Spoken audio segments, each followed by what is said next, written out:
Well, hello everybody and welcome back to the channel. Hope you guys are all doing very well.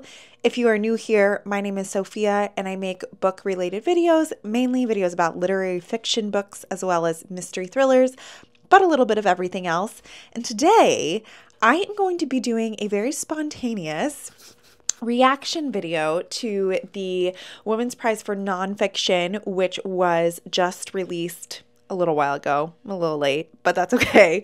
This is a new category in the Women's Prize, which happens every year around this time in the spring. And this year there are 16 titles on that long list. And so I'm quite excited to look into them, see which ones I want to add to my TBR. I will say this is totally spur of the moment. I haven't looked at the titles, I haven't seen them, and I am just going in blind. So without further ado, let's go ahead and get started. I'm just going to be going through the descriptions as they are on the Women's Prize site.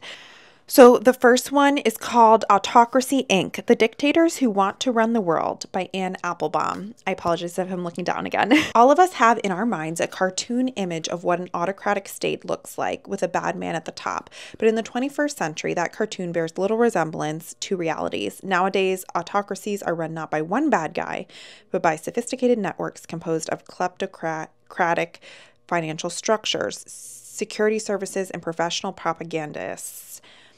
Well, this is a little too close to home, though in the US, maybe more one bad person, but also a group. Yes, this sounds very on the nose, something that I'm a little bit nervous to go into given how 2025 has started, but I am also intrigued. I think I would pick that one up. Next one is called Embers of the Hands, The Hidden Histories of the Viking Age, by Eleanor Barraclough.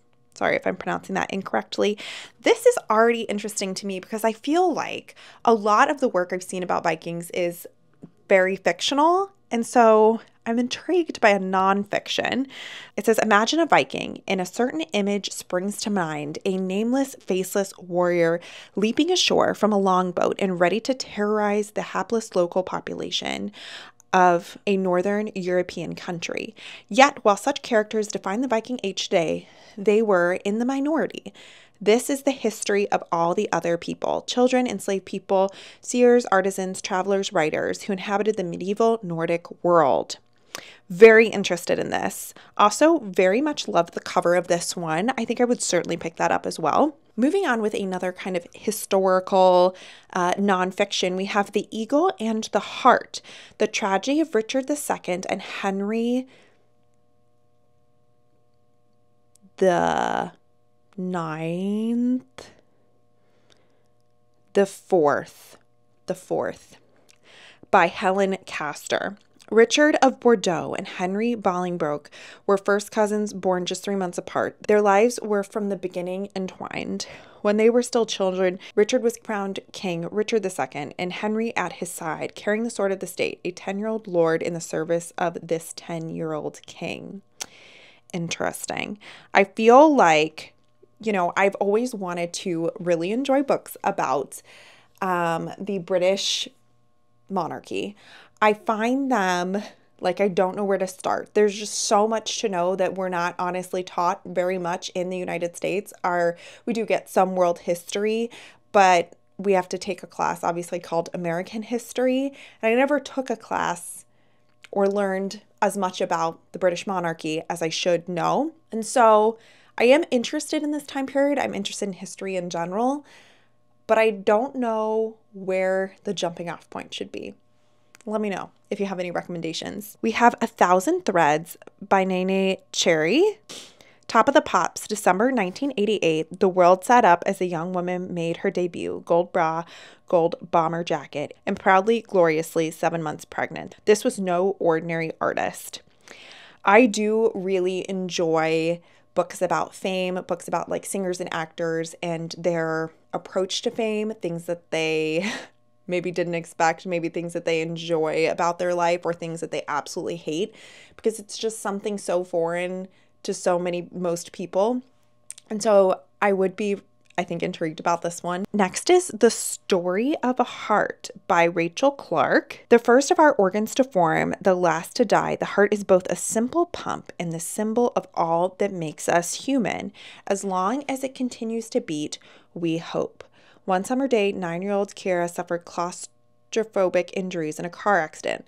Though her brain and the rest of her body began to shut down, her heart continued to beat. In an act of extraordinary generosity, Kira's parents and siblings agreed that she would have wanted to be an organ donor.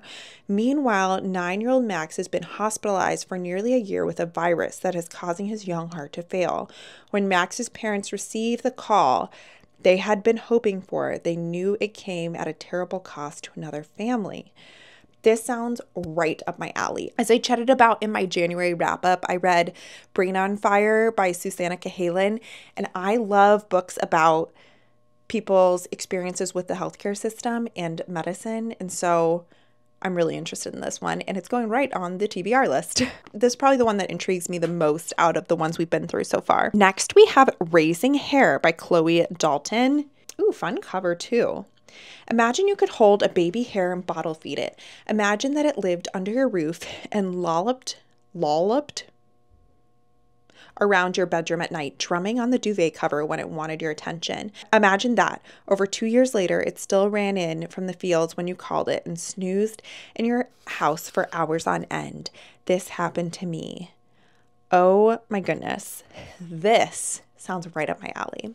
Tyler will tell you, for one, that I have asked to adopt probably about 50 cats in our time together. I've asked to adopt a dog maybe around 500 times.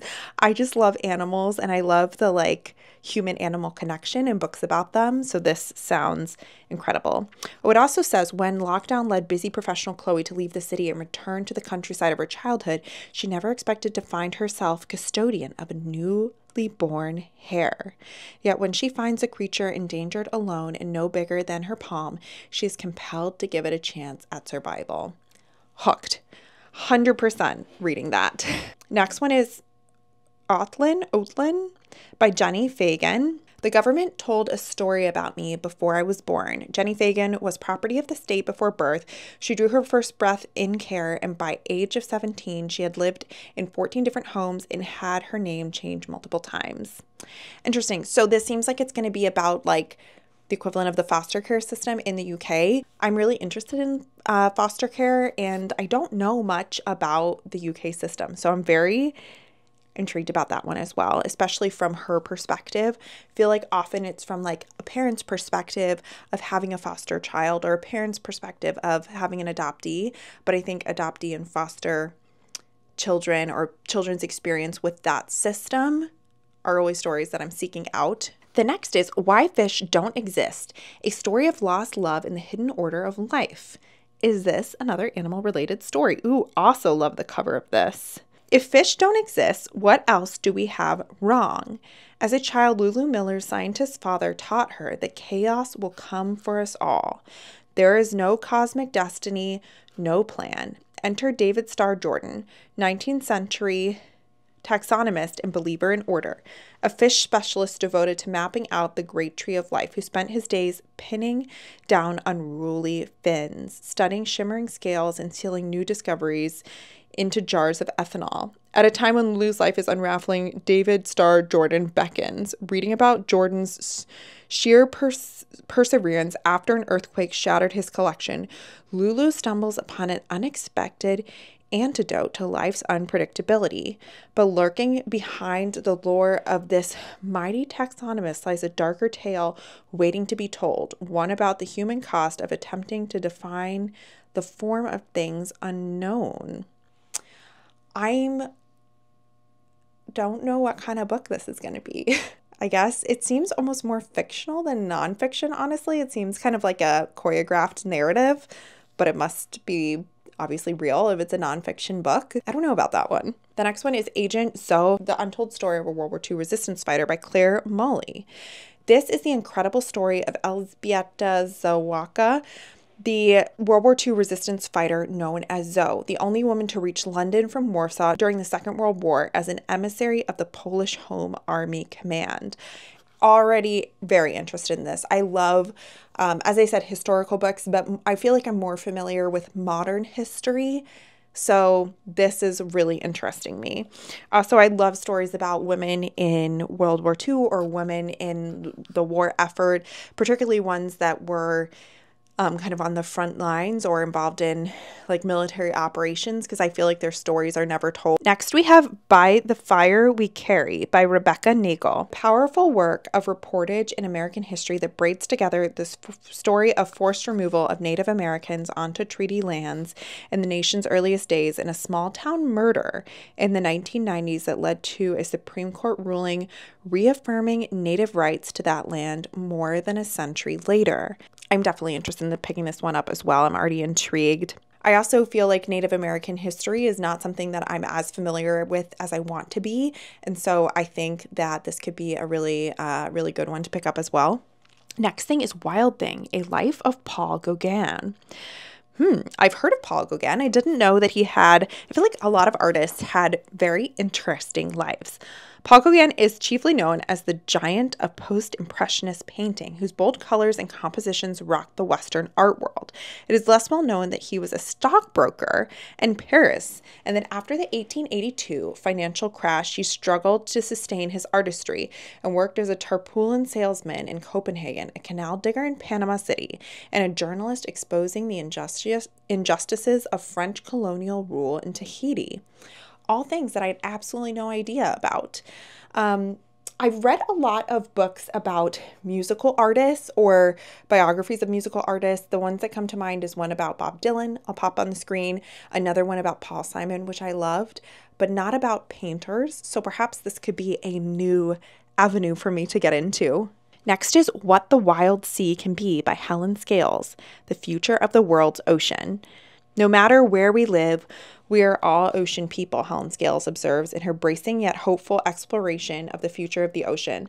Beginning with its fascinating deep history, Scales links past to present to show how prehistoric ocean ecology holds lessons for the ocean today. I feel like in a list of nonfiction books in 2025, you have to have a book about this. I haven't read a book that I think is going to touch on climate change about oceans or focusing on oceans. Next is The Peep Show, The Murders at 10 Rillington Place. This one is by Kate Summerscale. London, 1953. Police discovered the bodies of 3 young women hidden in a wall at 10 Rillington Place, a dingy terrace house in Notting Hill. On searching the building, they find another body beneath the floorboards, then an array of human bones in the garden. But they have already investigated a double murder at 10 Rillington Place 3 years ago, and the killer was hanged. Did they get the wrong man? Love a true crime book. I will read books that really try to advocate for victims and not sensationalize these stories. So I would hope that this book does that. Next up is Sister-in-Law, Fighting for Justice in a System Designed by Men. This is by Harriet Wistrich. For more than a quarter of a century, Harriet Wistrich has fought the corner of people from all walks of life let down by our justice system. She's been at the forefront of some historic and groundbreaking legal victories, from helping victims of taxi driver and serial rapist John Warboys to representing a pioneering group of the women caught up in the spy cop scandal. Women deceived into forming long-term relationships with men later revealed to be undercover police officers. Litigation can be a long and rocky path of pitfalls and dead ends, and there are defeats as well as gains. Hours of painstaking work as well as courtroom drama. I feel like this is the part of a lot of like crime stories that you don't get. The actual process of like what it takes to like build a case. I'm interested in this kind of other story, and it sounds like certainly her career has really spanned a lot of different cases, a lot of different things. So should be an interesting one as well. We just have 2 more. The penultimate one is Tracker by Alexis Wright. A larger-than-life champion of Aboriginal self-determination, Tracker Tilmuth was whip-smart, irreverent, startling, and deadly serious, famous for rattling the chains of Australian political life wherever he went. One day he asked a novelist friend to help with his memoirs. Wright agreed though she knew it would take a whole community to do his life justice. Thousands of interviews later, the result was Tracker, a groundbreaking piece of creative oral history, a testament to the power of storytelling in contemporary Aboriginal life, and a living monument to a legendary warrior of conscience. That sounds really interesting. Another thing that I don't really know too much about, but it sounds like this has been just like a long-term project. The last one is Private Revolutions, Coming of Age in New China by Yan Yang. Says Yan Yang, the first Chinese-born British MP, tells the stories of 4 Chinese women striving for a better future in an unequal society. From June, who dreams of going to university rather than raising pigs, to Sam, forced into hiding as her activist peers are lifted from the streets. This is a singularly immersive portrait of a rapidly changing nation and of the courage of those caught in the swell. Honestly, there isn't a book on this list that I'm not intrigued by. This is the problem. This is why my TBR and my bookshelf is as ridiculous as it is. I think the ones that piqued my attention the most are The Story of a Heart. I'm also interested by The Fire We Carry. I think that one will be really good. Autocracy, I'm interested in, but I don't know if my mind is there right now. Yeah, honestly, this seems like a fantastic list. Really, it seems like it's going to encompass a lot of different areas, a lot of different time periods, and I'm really, really intrigued. Definitely going to add a couple of these to the to be read list for sure. So with that, let me know if any of those stood out to you, if you're interested in reading any of them. If you have read any of them and would recommend them, let me know that as well. And with that, I will pop up some of the dates for the nonfiction prize if you're interested in following along with that as well, including when the shortlist and when the winner will be announced. And now, truly with that, I will see you guys all very soon with another video. Bye.